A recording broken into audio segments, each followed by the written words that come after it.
Well, let's not stand on ceremony, mate. Let's start the show. It's marvelous. Are you ready for our rendezvous? He's got a sexy voice. He might be cute. Ready for the fun part? Oh, yeah. Because here comes the fun part. Hit the radio. It's the Evening Edge with Todd Hollst. Call me at 457-1290. Locally grown, seriously funny on WHIO. Why can't you accept me for what I am? Why? Why? Why?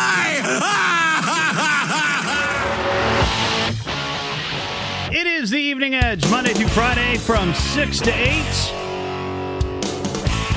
We are talking about, among other things, a Cheez-It, an on-air Cheez-It festival of some sort that is going to happen on May 31st, right here on the Evening Edge.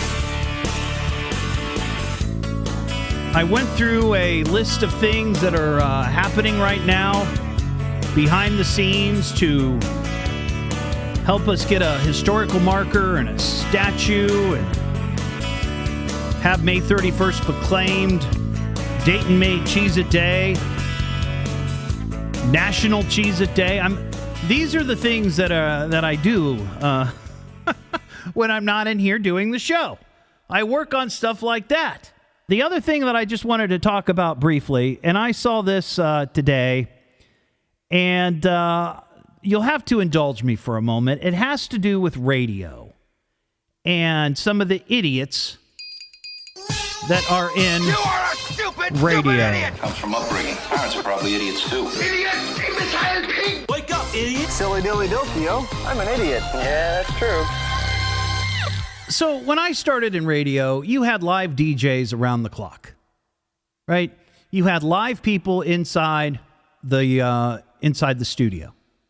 And then over time, technology progressed, in air quotes, and the ability then became available to where you could record your show, or a DJ could go in there and record their show and not actually be in there. And that is happens a lot.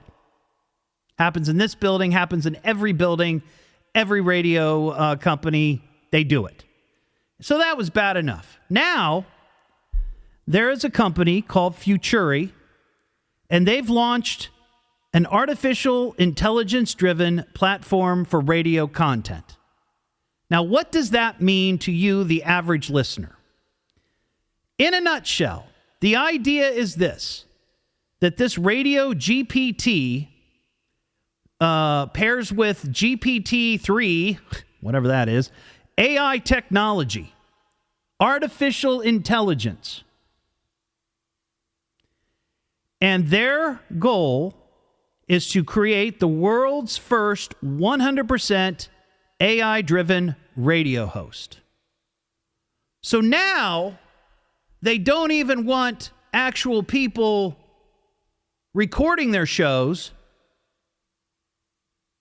who might have a real personality, who might talk about things that are local and relevant, who might have a sense of humor, who might engage and relate to the listeners on a very personal level. They want to change that and just have some computer do it. AI. Some voice that has no soul, has no feelings, is programmed with an algorithm.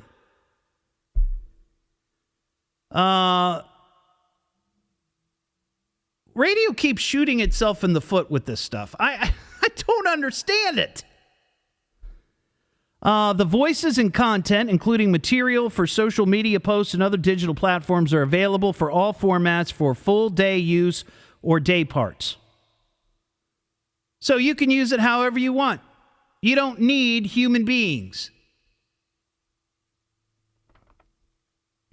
And a company that's in this market, it's not my company that I work for, Cox. It's another company. I'm not going to call them out, though I should. They own a couple of stations here in town. They've signed up to be beta partners. So what does that mean? That means that those DJs on those stations that you might listen to will eventually be replaced by AI. That's what that means. And the thing that just cracks me up is you listen to in this story, a couple of bigwigs. The Futuri CEO says the ability for broadcasters to use Radio GPT to localize their on-air content in a turnkey fashion opens up resources for them to deepen their important home field advantages in new and unique ways. What that means is when you're talking about, opening up resources, that means cutting jobs. That's what that means. That's what it means. It means if you don't have to pay somebody to come in and do a show, whether it's DJing or news, or could they ever have an AI talk show? Wow. Think about that. I got news for you. An AI voice or host ain't going to give two craps about Cheez-It. Nope. And then the radio exec says, we are always seeking innovative ways to engage our audiences. You're talking about engaging your audience with AI.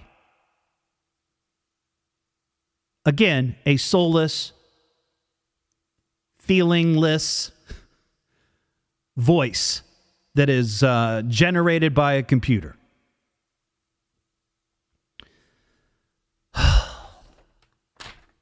It's so irritating. For somebody who's been in radio, I've worked in radio now for about, just about over 30 years. Off and on, but mostly on. And I've seen radio change. And technology changes. That's what happens. But my gosh, the people that pour their heart and soul into these stations are the people like me, the people like my producers, the people like the DJs who come in and whether they're live or record their shows, those are the people that listeners want to engage with. They don't want to engage with some computer box. But nobody listens to me. They have their ideas to save money. That's all it is. That's all it's become. So they are, in fact, idiots in my book.